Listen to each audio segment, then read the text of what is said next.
all the people they were talking about, people were afraid to fail. They didn't want to have that stain on their mark saying like, oh crap, I did something and it failed and I don't want to do it again. But all these people who are just going crazy, they failed 8 times, 9 times, 10 times. They're still going because they only have to find that one thing that works. So when I say action is super important, it really is, because you can fail as many times as you possibly need, but if you can get it right once, that's all you need. So whatever idea you have, just make it into actionable items, something you can do and always work towards it, but actually do it. The worst you'll get is a no, and then you'll go to sleep and you'll wake up and then it's another day. So definitely do as much as you possibly can and try and fail often, really. Welcome to another episode of the Limitless Life Podcast. I'm your host, Kyle Smith, and if you have not done so, hit that subscribe button so you never miss another podcast. And if you love this podcast and you want some more tips and tricks on how to improve yourself, go ahead and subscribe to my YouTube channel. There are a ton of instructional videos there. You can find the links down below. However, my friend, before you go ahead and do that, I'd like you to stick around for our guest today, the ambassador to evolution himself, Jon Cheung. Wow, thank you, Kyle. What an introduction. Yeah, absolutely. I was trying to come up with something like because, well, you are the founder and owner of Evolve Strength. So I wanted to kind of attach a neat little title to bring the contribution to what you do with folks. And ambassador was pretty decent. I thought that was pretty I like cool. that. Yeah, that's pretty sweet. Awesome, my man. And Jon, I am super pumped to have you on. I just want to say that 2015 was when we first met, and I gotta say that you were a catalyst character in where I'm at presently. So I appreciate that in you, my man. Thanks, man. Yeah, happy to help. Yeah, it's pretty crazy. We've known each other for that long. Right? 9 years, almost a decade.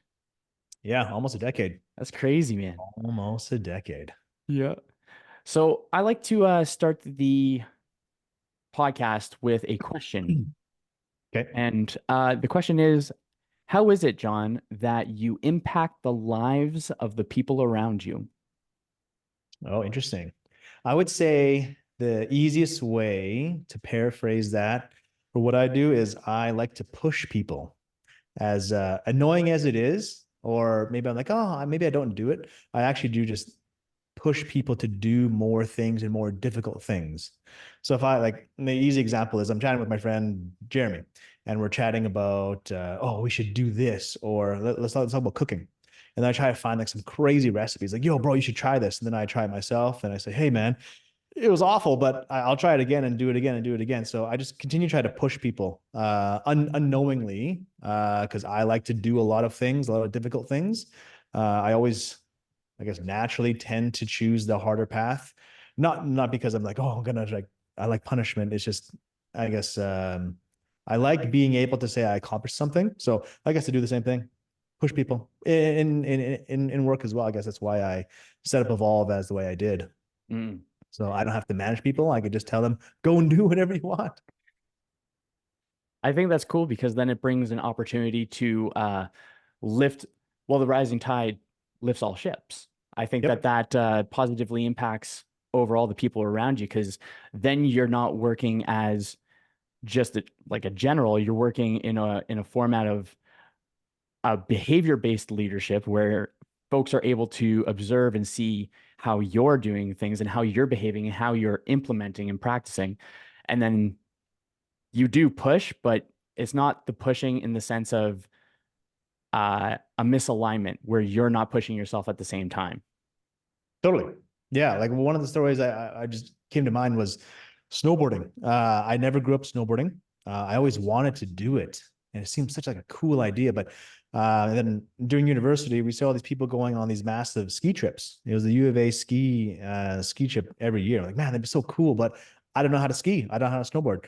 And then chatting with a guy at work at the time, and he was like, hey, man, do you want my old snowboard? It's like super cheap. Well, it's free. It's garbage, but I'll take it. I was like, sweet, sounds good. So I got and I said, hey, talked to my friend Jeremy, Dan, Kyle, like, let's learn how to snowboard. And we didn't know how to do it whatsoever. So I was like, hey, let's just try it. So we bought a year pass or season pass at Rabbit Hill.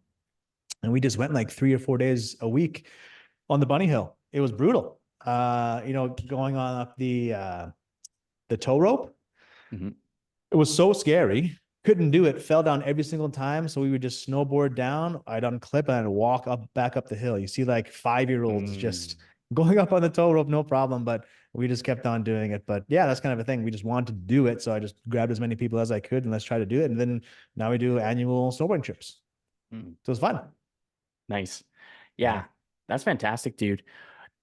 Where is that desire to push yourself and that drive come from?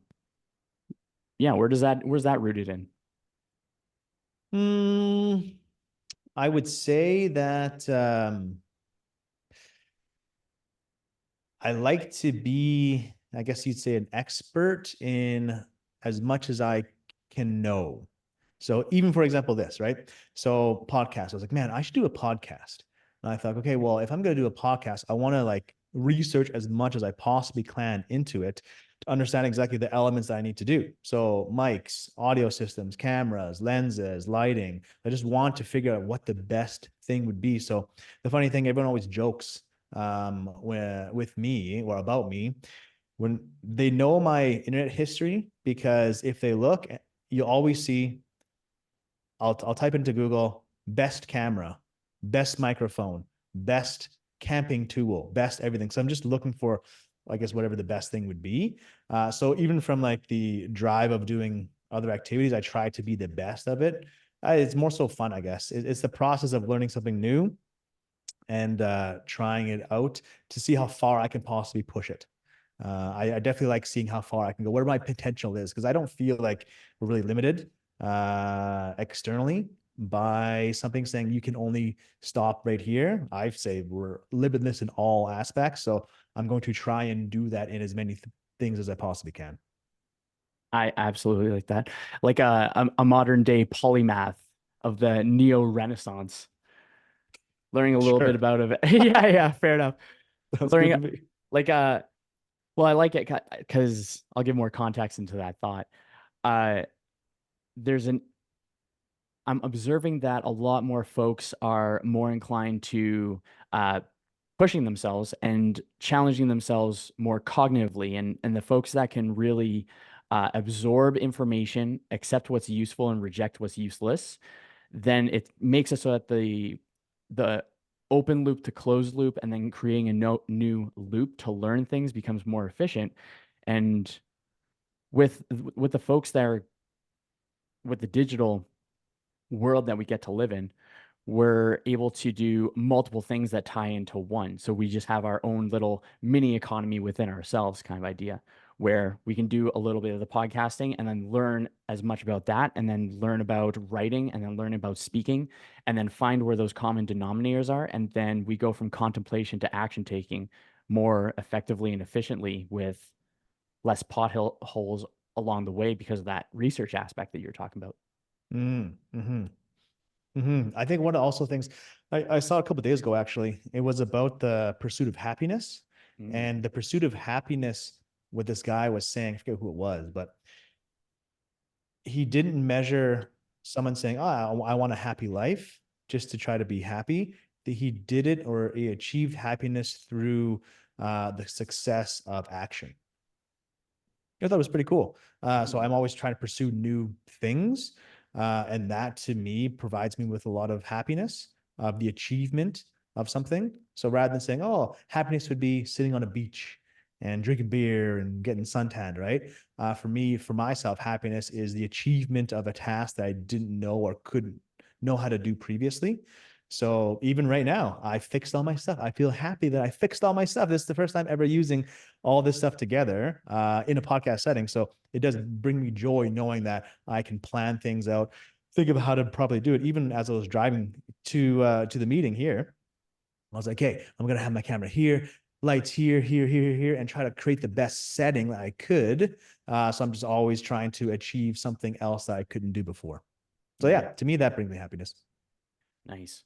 How how much foresight do you give into your thinking? Like, where is it that where is it that you see, or how is it, how far in advance do you really think about and contemplate what the things are that you want to experience or you want to learn or experience the process of? I look quite far in the future, both like in personal life and in business life. Business life, I have to forecast because the whole goal of building a large enterprise is to be able to steer the ship in the right direction. I have franchisees that rely on me, and I have to ensure that I can have the whole brand set up for success in 5 and 10 and 15 years. So, for example, if I have a franchisee signing on for a 10-year agreement, I want to be able to say at his 10 years, he's going to renew hopefully for another 5, that at 10-year mark, he's still very happy. So I need to make sure that I'm building up this massive system that is going to surpass today's goals and today's assumptions of what the brand will be, and forecast it into a brand, into a position that they actually really enjoy in 10 years. So I need to, as I guess the CEO and founder, really forecast and have all my focus onto the future. Because if I'm only focusing in the present, I'm for sure going to miss something. So my whole goal is to make sure it's either successful in the future, which the goal is going to be, and limit the risks and issues in the future as well. Because a franchisee will be busy working day to day. I don't want them to have to worry about the future in 1 or 2 years. I'm already planning for them for success, for them to see that in 2 years. So they don't have to worry about it. And then in the personal life as well, right? Um, Tons of planning in the future. Because the goal is, for me, to have a massive success in family life, enjoyable family. Right now we're raising our kids, doing homeschooling, which is super sweet, Cool. trying to set up our kids' success right now. So when we look at it from our decision to homeschool and looking at the current education system and thinking, what is the best means of educating our children? At this point in time, it would be us taking the reins of where to lead them through education. And the interesting thing with homeschooling is people think it's we're being the ones that are going to be the teachers. The difference is we're the ones who are quarterbacking the education versus the school system quarterbacking it. So we can pick and choose what we want, right? I'm not an expert at social, so I'm for sure going to find someone who's an expert at social studies, and have them teach our girls. So it's not necessarily that I'm saying that I'm the best at educating them in a certain subject. It's me saying that I'm the best quarterback to line up what I feel is important for them. So business is super important for them to learn. Finance is super important for them to learn. Socialization and negotiating skills and sales is super important. Right now, I'm selling the thought of homeschooling, right? So I want them to be able to do the same thing of whatever they're passionate about. So, hopefully that doesn't, bite ourselves in the ass, but I'm trying to plan for when they're 25 and 30, that they have the life skills that they learn through our education to be able to be successful. So yes, it's always about long-term stuff. I like that because I find I think that the area that you get to bring to the table when it comes to being the parent, but also being the teacher, is that you got the data to back up the negotiating skills, the idealization of a goal, and the process orientation for it. And I think that's going to be really cool. I'm very excited to see how that process is, that how that process goes. And the the thought I had on that one is, what are the what are the main things that how's the process looking for what you get to speak and teach your kids specifically, given what you've got to do with Evolve Strength? I get to teach them a different way on how life works. Mhm. So, what's really interesting when you're going through, like, I went to public school, went to university, did all that other stuff. So did my wife, right? We followed the same path. And my thought always was the higher the education, the better you would be in society, or the higher success rate you would have. So I thought, okay, well, I'll get my undergrad. I was really contemplating getting my master's and then potentially doing a PhD, maybe, if I found something suitable in strength and conditioning, because that was my main goal. at the time, into the strength conditioning route. But now knowing business, it's not what you know, but who you know. It's crazy. You always hear it. You always hear, oh, it's who you know. And I heard a really cool saying. I've heard it from multiple people that's saying your net worth is your network. Right. So it's the people that you know that you can build something with. And the farther and farther I go into business, the more it is true. It is always true. It is the people that you know. If you can build long lasting relationships and provide a mutual relationship where both people benefit, then the sky's the limit. Right. So you're not obviously trying to gouge someone, but if you're trying to build them up, solve their problem while solving your own problem, it's a win-win situation for both people. And that's not taught in school. What's taught in school is achieve higher levels of education. In certain areas, it makes total sense, right? If my girls were 15 right now and they said, should I go to school? I would say, if you want to be a doctor or a lawyer or something very specific that you need that credential, then yes, it makes sense. But if you want to go into something else like a business owner, you don't need it. You need to educate yourself highly in the area that you want to be in. But from a post-secondary perspective, if you're not chasing specific letters behind your name, I don't see the value right now in doing it. So I'm happy to be able to provide that angle and perspective to my girls, because that was never given to me previously, right? I'm first generation Canadian. Both parents are from China and from England. So it was like, oh, just go get higher levels of education, which made sense to me at the time. But now I would say only in a very, very specific niche where you need those letters, you can find education elsewhere. That's legit. I think that's going to be a wicked lesson. Totally. Yeah. Because yeah, it's outside of the realm of what's normal, but it also it's the actions and the behaviors are aligned up. So it's easy to say like, oh, you also know what you're doing in that sense. On the note of knowing what you're doing, obviously for most folks, they don't automatically know what they're doing, especially if they're starting out a business, right? Mm-hmm.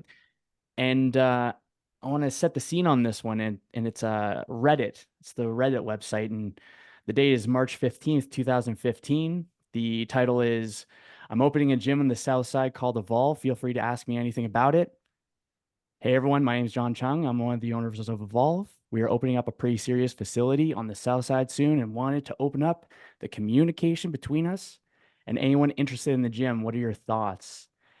So with that, my man, going with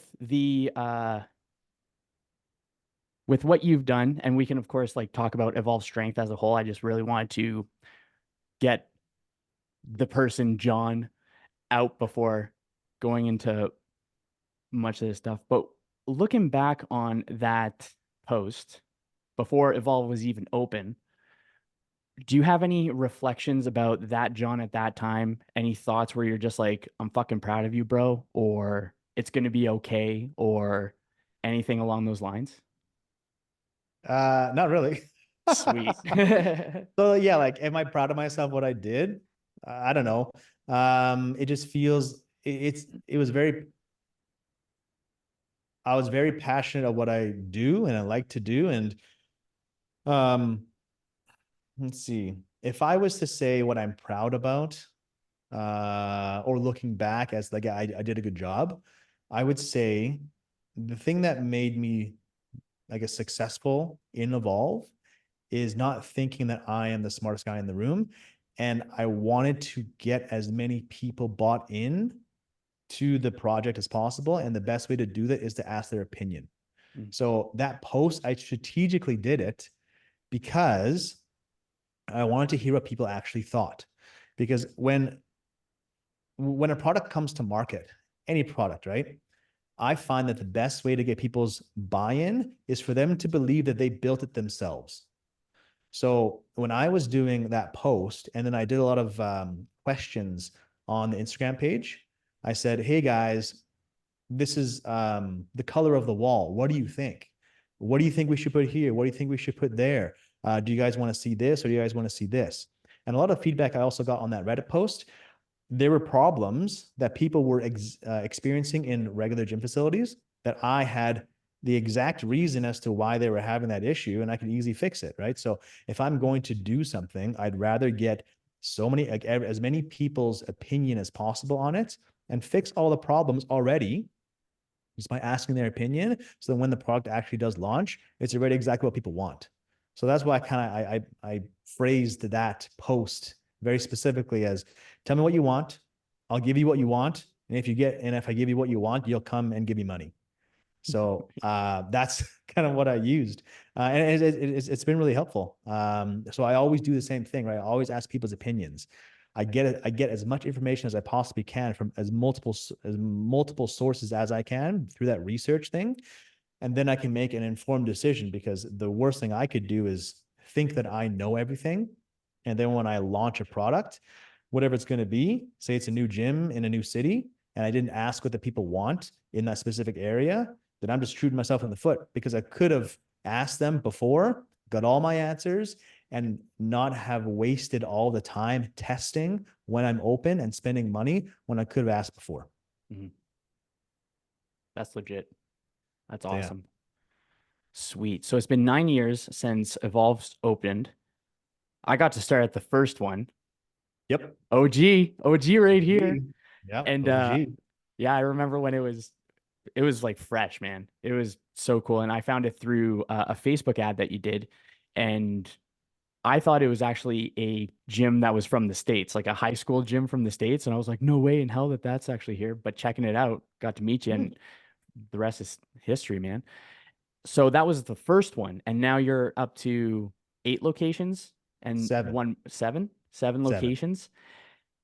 So you would know this more than me, but for the same kind of experience and the same kind of, I guess, for the gym industry at least, or I guess a facility industry, what would be the growth from that first gym to this one? Like, has it been growth year over year over year over year? Obviously, if there's more, but any insights on that? Yeah. So we actually grew in steps. So not a linear line. So we had the first location, Southside Edmonton, 2015. And I had no idea if I was going to do a second. Like, I guess if you talk about foresight, it was just I didn't want to work for anyone else, because it didn't. I guess my personality isn't the best to be an employee.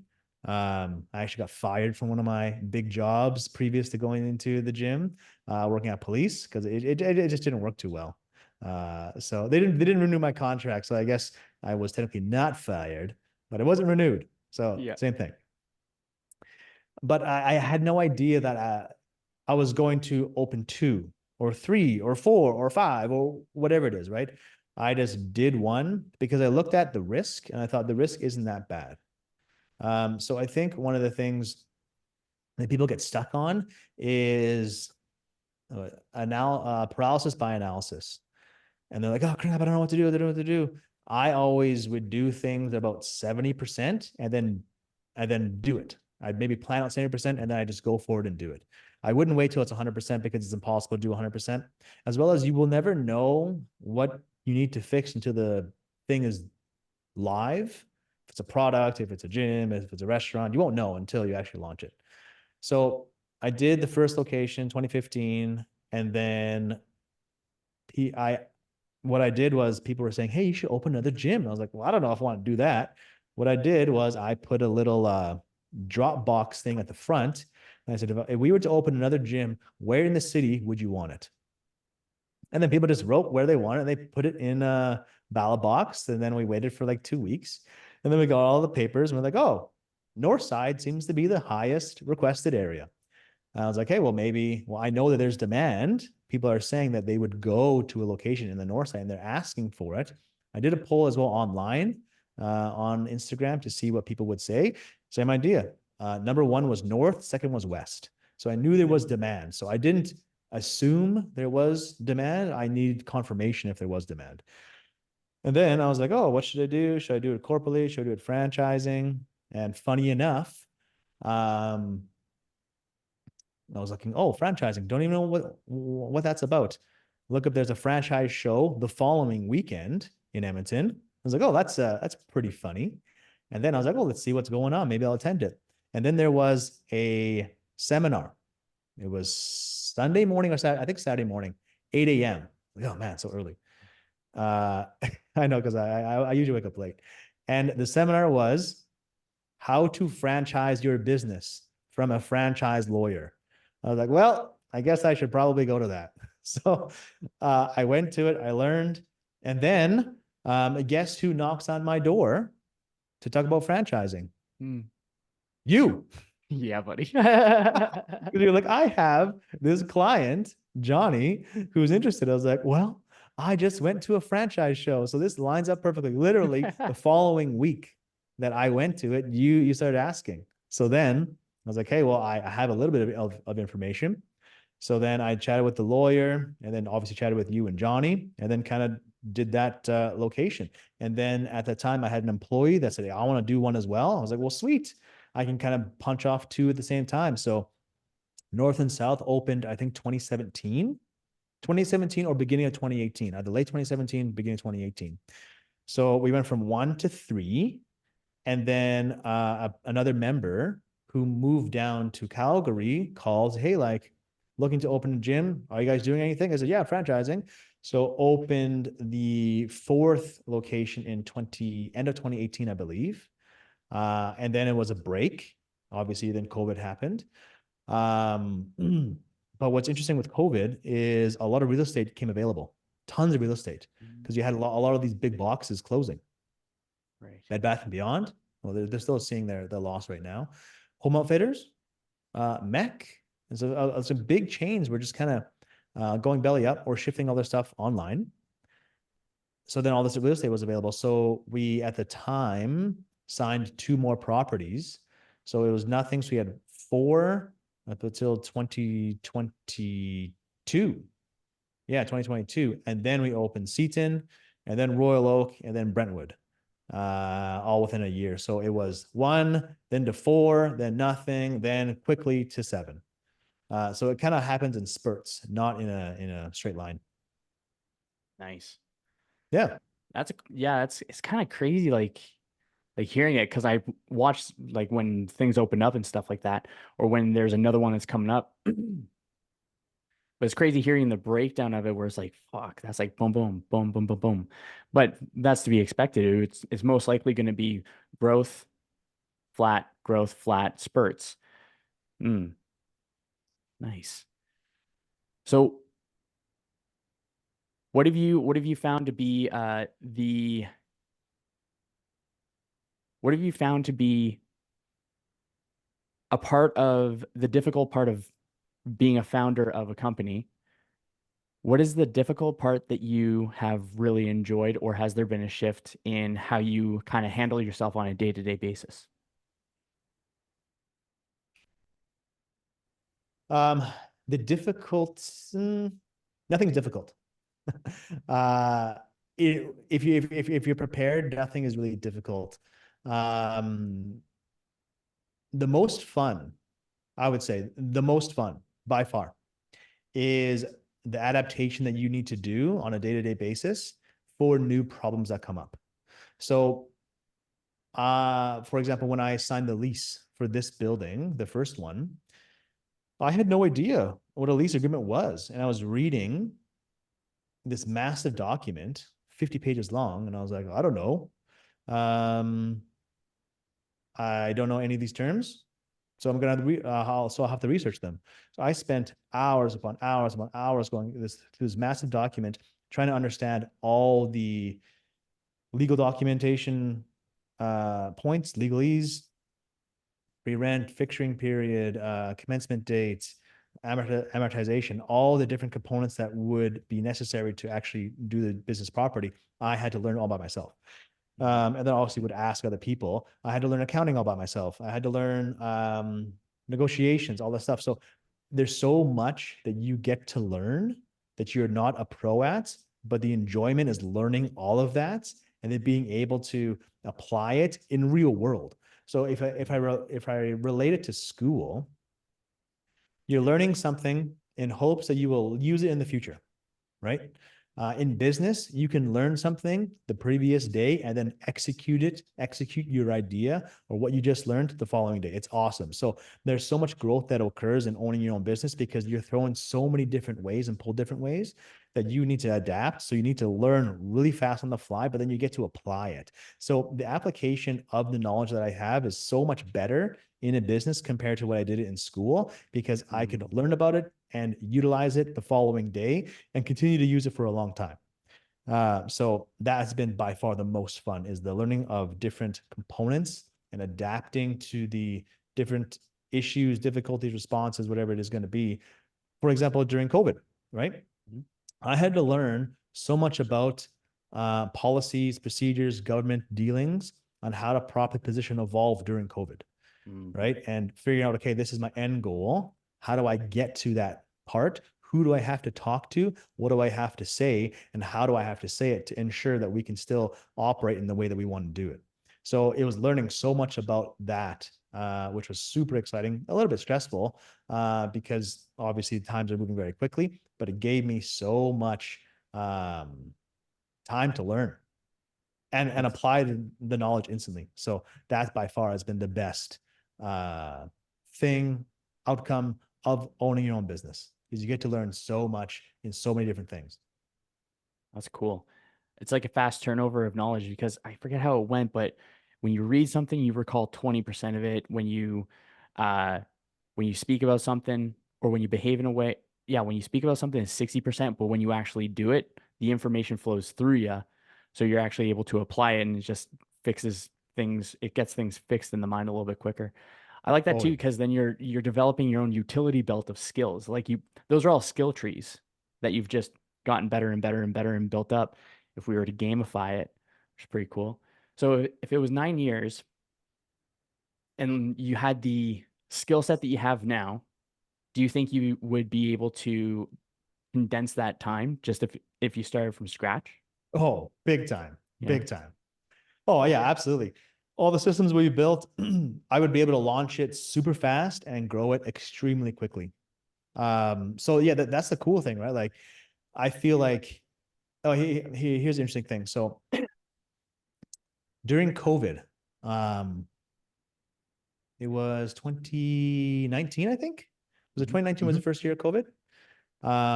It was in March, I believe 2019 or 2020. I think it's 2020 I actually. think it was 2020 because we went to Mexico and then we were back for a week. So I was training at Evolve Downtown for a week, and then the following Monday it was lockdown. Now Yeah. that was right in March. Yeah. Yeah, exactly. So March, I was fucking scared. It was crazy because I'm like, oh shit, like, is the world going to end when they close down everything? And I had a little bit of a crisis because I thought, well, the gyms might be gone forever. Who knew what would have happened, right? So I thought, am I only the John that owns a gym? Is that my mark on life? So I really was quite worried. I was like, fuck, like if the gyms don't open, what will I do? Like my whole identity I've put into owning a gym and making this brand. So then I thought, oh fuck, like what's going to happen? So what I did, because that was when the time that everyone was off, no one was able to go to work. And I said, well, I still have to go to work. I still have to clock in. I'm not going to sit around. I'm going to still do my hours of operation between whatever, 10 to 4. But I'm still going to work. And we had no idea when we were going to open, what was going to happen. So I was chatting with some of the guys at work, and I was like, well, what should we do? I don't know. And then as we just began brainstorming, we're like, fuck, we should open another company. And we launched 2 companies. We didn't follow through with them because the gyms opened back up. One was, we're like, fuck, hand sanitizer is crazy right now. You can't get it. I was like, we should fucking manufacture hand sanitizer. And I was like, okay, well, if we manufacture hand sanitizer and we put it in like ketchup packets or small little amounts, we can then sell it to restaurants. So when they open, you can have instant hand sanitizer at the table. Right. So we just got to figure out the packaging company. So I started researching packaging machines. of where to find them, how much they cost, what the volume. Each packet of ketchup is a 6 ml. So I was like, oh, fuck, 6 ml is a little bit too high. Can we find something that is 3 or 4 ml? Because you don't need that much hand sanitizer. Then we had to figure out, how do we make hand sanitizer? So we went through the list of how to figure it out. We contacted Health Canada to try to fast track our application to get it. And then we got approved. So then we were like, hey, well, we need to find alcohol. How the hell do we find alcohol? Like, or disinfectant. I was like, frick, let's call distilleries. So we're like, yo, can you guys make some? So we bought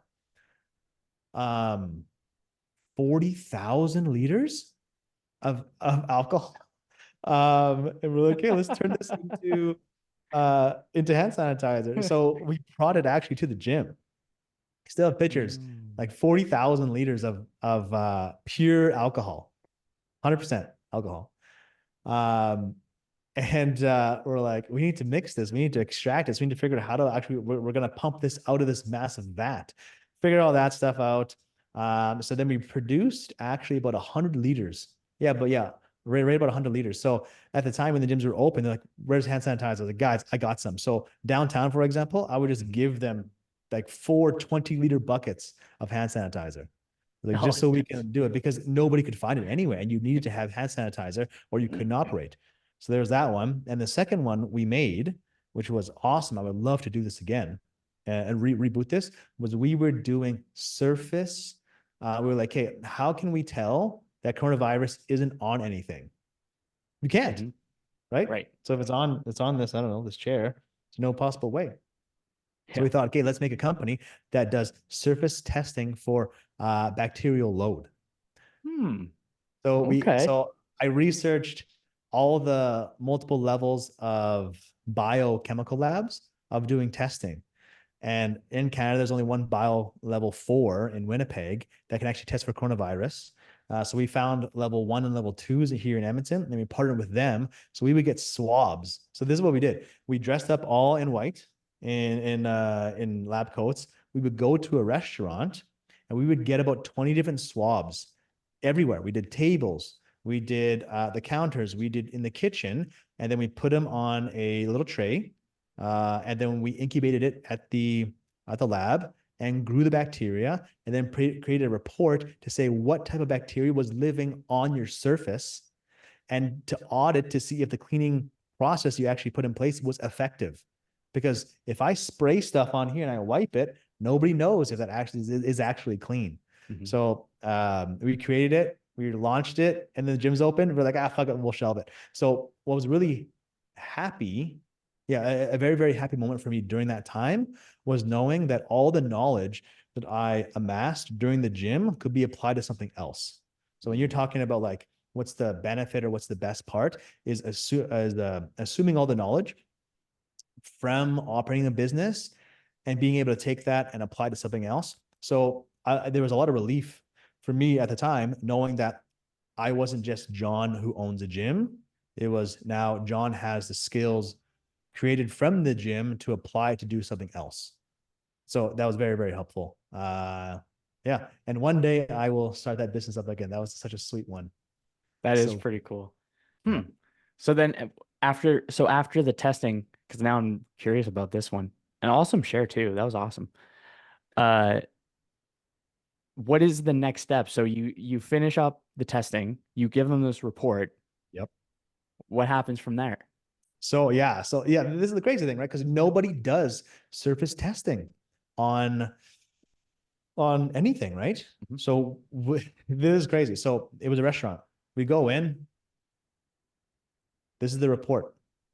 You guys have insane levels of what's the bacteria in your poo? I have no idea. I forget what it is. All of that stuff in the kitchen. It was crazy. So we just showed like your cleaning process right now is not up to stuff. So here's the biggest thing. What kills a restaurant obviously is reviews and bad food, but also food poisoning, right? So we can actually test where the bacteria is growing on the surfaces that they're using to help reduce the actual incidences of food poisoning, because we can say, hey, your cleaning process, if you follow it in this step, you spray it on, you use a certain type of chemical, you let it sit for a certain period of time, we wipe it, clean it, then we test it, we go back to the lab, bam, clean, 100% clean. Follow this cleaning process and you will make sure that nobody gets sick. So we would then set up a, say, every month, whatever it is, or every time a cleaning company comes in, we can audit that cleaning company. So if a hospitality group gets a cleaning company in, be clean, whatever it's going to be, how do they know they're doing their job? They don't. It visibly looks clean, but do they actually know? So we would go and swipe it after the cleaning company and says, here guys, here's your report. This is what the cleaning company actually does. They don't do a very good job, or they do a really good job. You should keep them or you should fire them.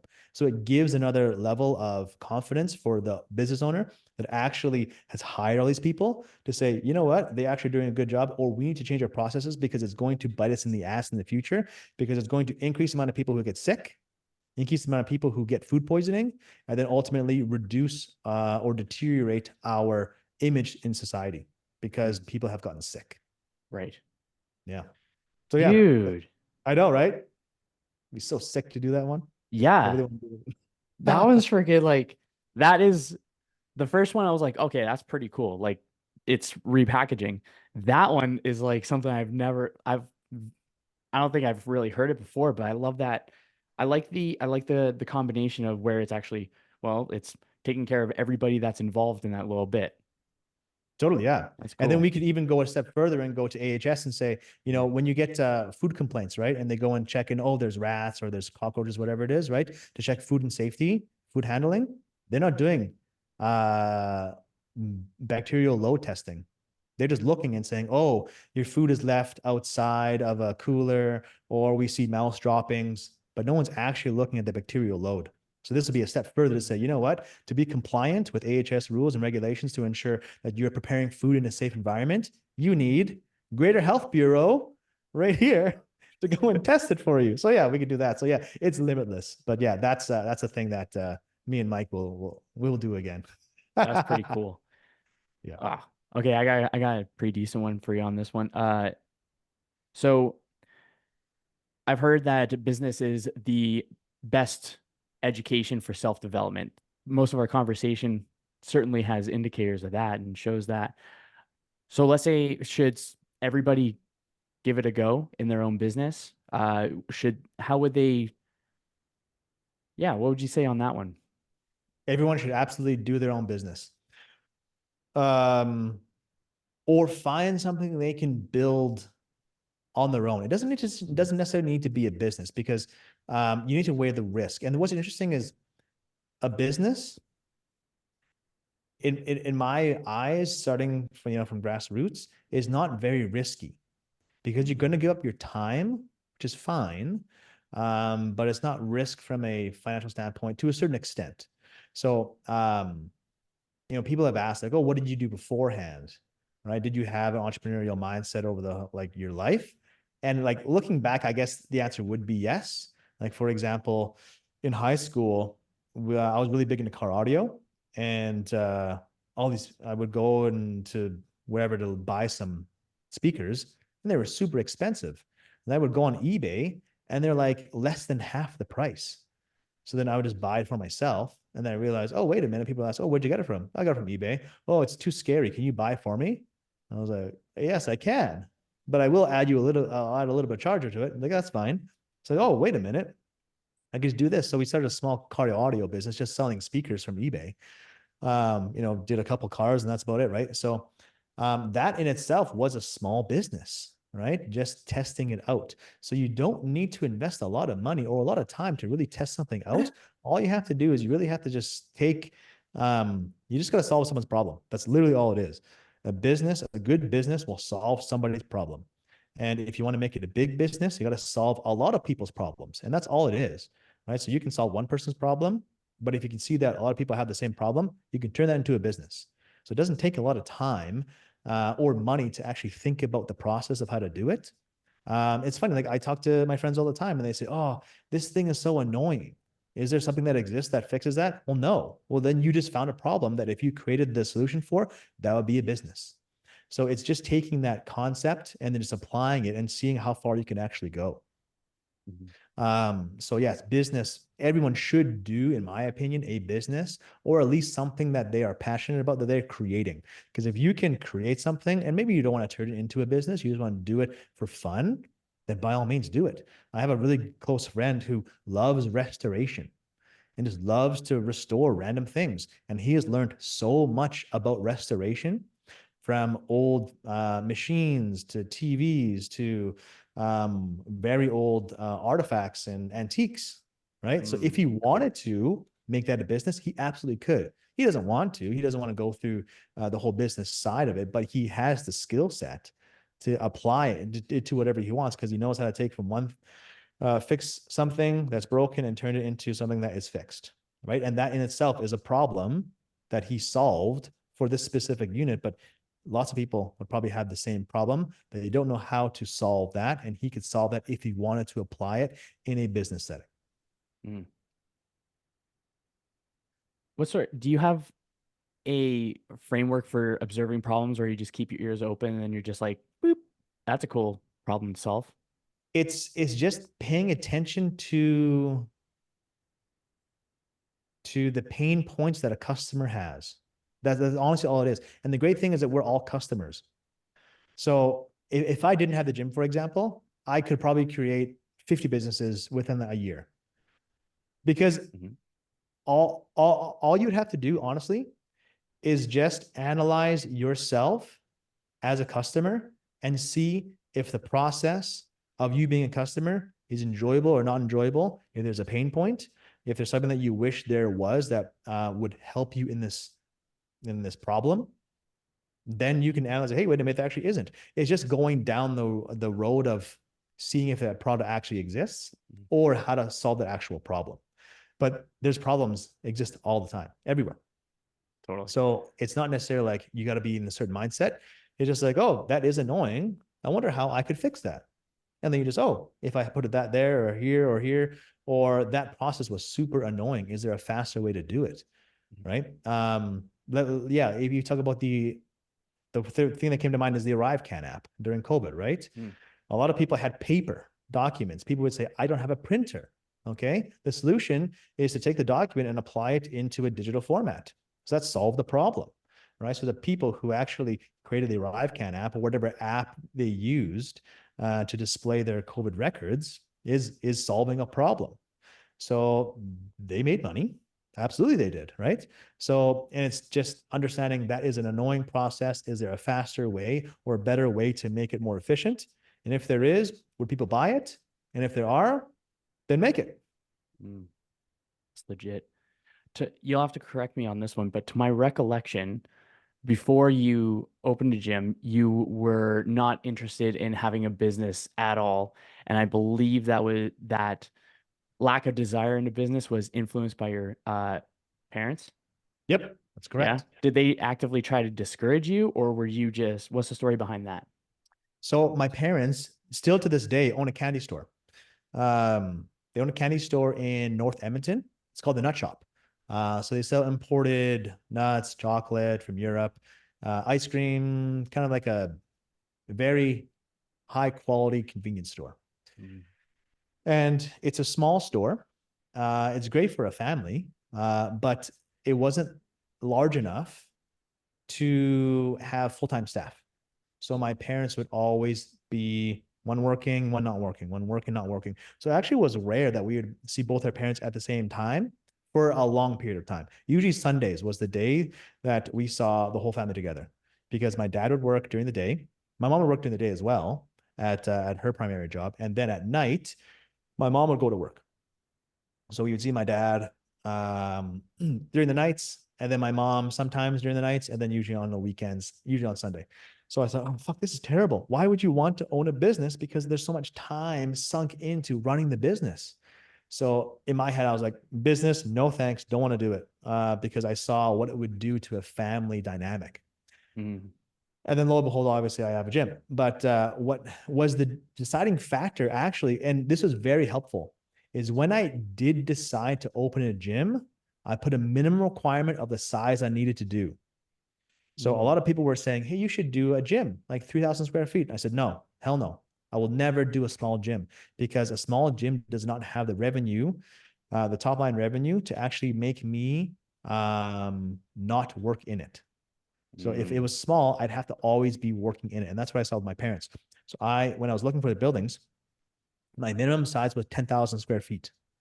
And I was even unsure at 10,000. I kind of wanted 15,000 square feet just to be more comfortable. I landed at 13,000 for the first location. But without the viewpoint of seeing my parents struggle with a small business, I would have probably opened a smaller gym.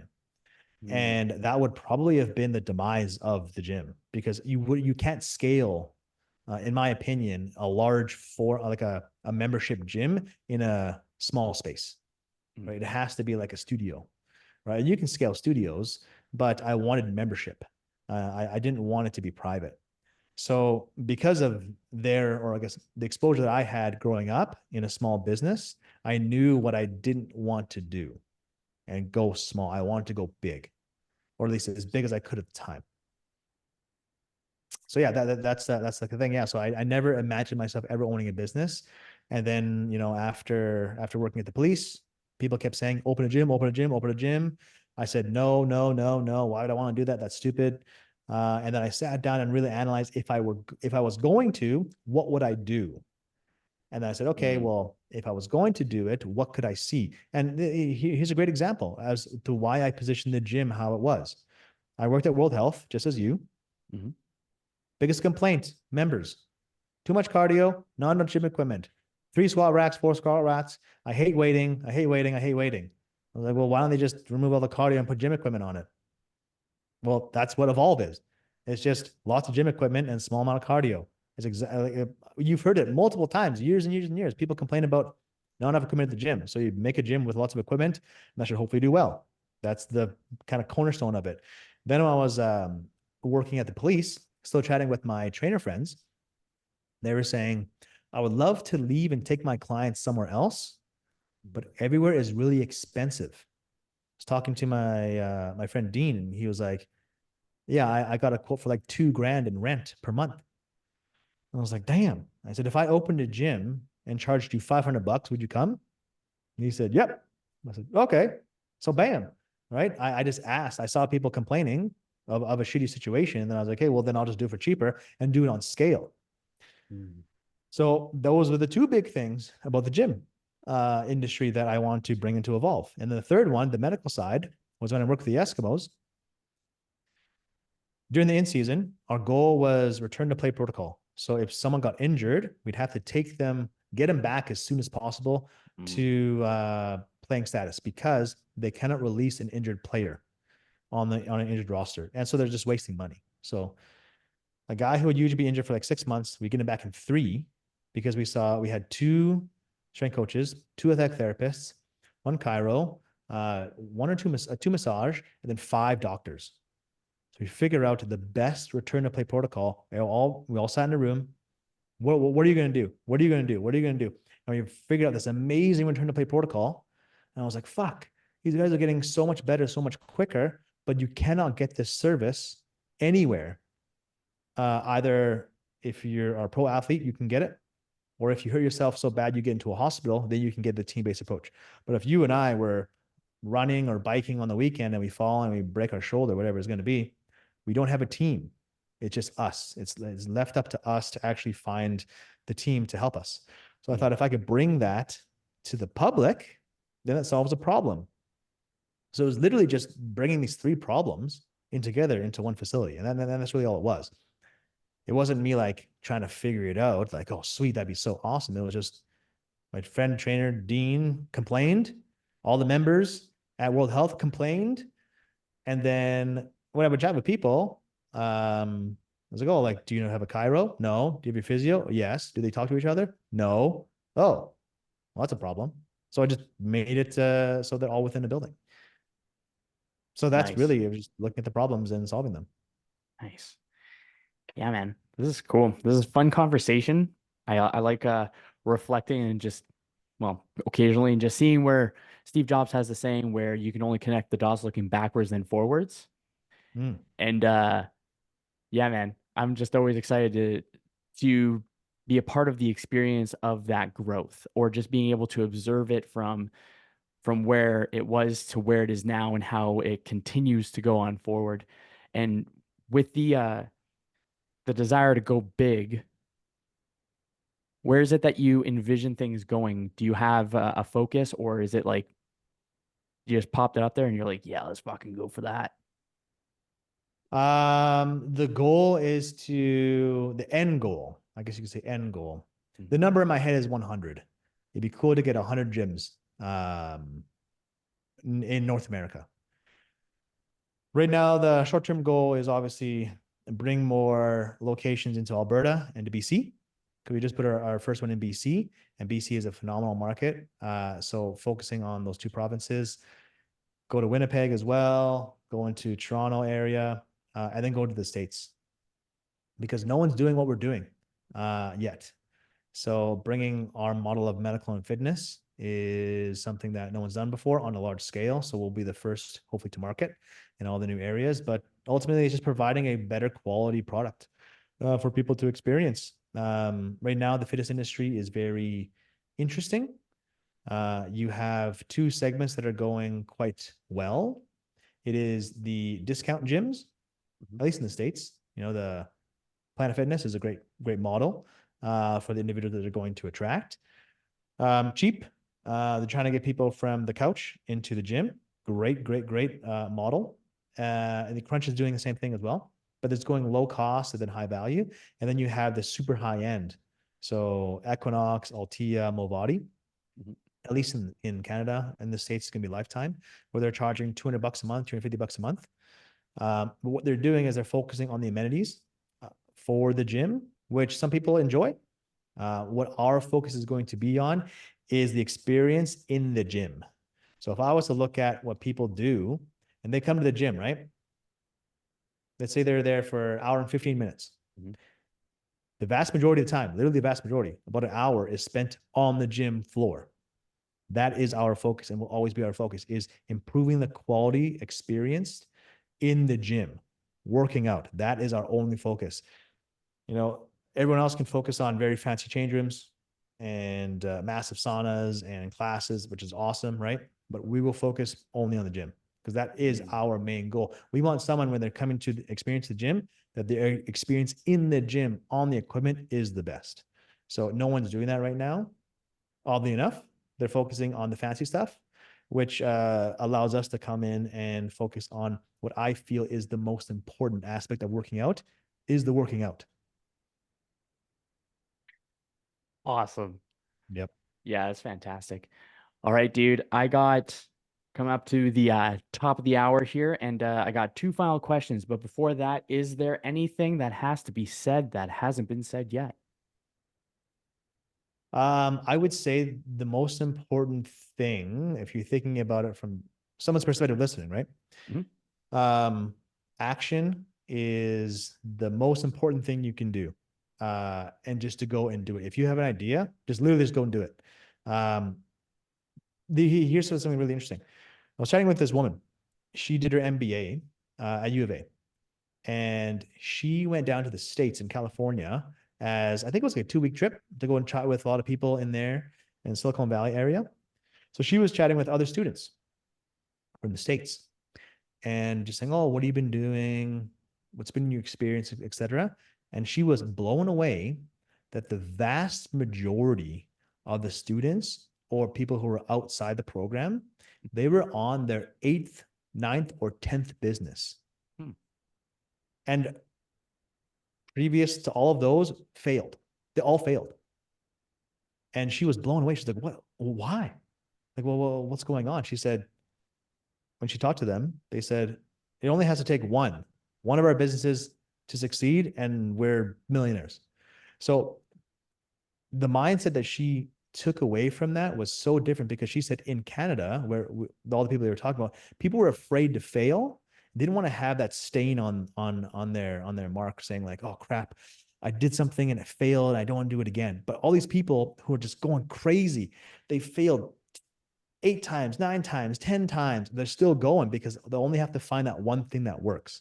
So when I say action is super important, it really is, because you can fail as many times as you possibly need, but if you can get it right once, that's all you need. So whatever idea you have, just make it into actionable items, something you can do and always work towards it, but actually do it. The worst you'll get is a no, and then you'll go to sleep and you'll wake up and then it's another day. So definitely do as much as you possibly can and try and fail often, really, because that's the only way you're going to learn, and you're going to learn very, very quickly. And then you just take those learnings and apply into something else. Sweet.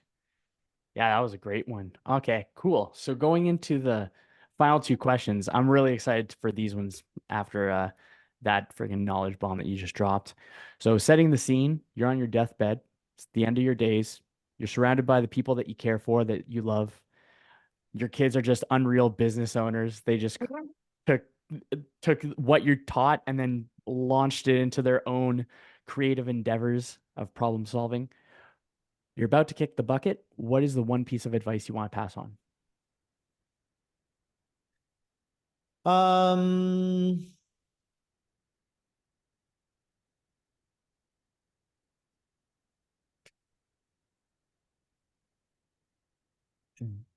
it's very simple, I guess. If I was to say any advice I would give Annika and Evie, I would say to be happy. As simple as it is, like there's no big thing that I want to pass on, because I would have passed on everything that I have done in my life to them already. So my goal, my soul's goal in this lifetime, is to prepare my children and the people around me enough that they can go on and do whatever they need. And I never have to feel regret that I didn't give them the knowledge um, that I wanted them to know. Mhm. So it's funny, like I think about like spirituality quite a bit. And if you believe in reincarnation, the whole point of reincarnation is to come back and do something that you didn't achieve in the previous lifetime. So in my eyes, the only purpose of life is to pass on the knowledge that you have acquired in that lifetime and give it to the younger generation, for them to go on and do whatever they want to do. And I would have no regret. And so I would not have the desire to come back into this life. I would just be like, I bestowed as much as I possibly could. I'm happy, I'm content, and I'm going to move on to something else. Nice. Yeah, that Yeah. was a good one. Badass. Final one. The very best version of you is sitting next to you right now. What piece of advice does he have for this season of your life?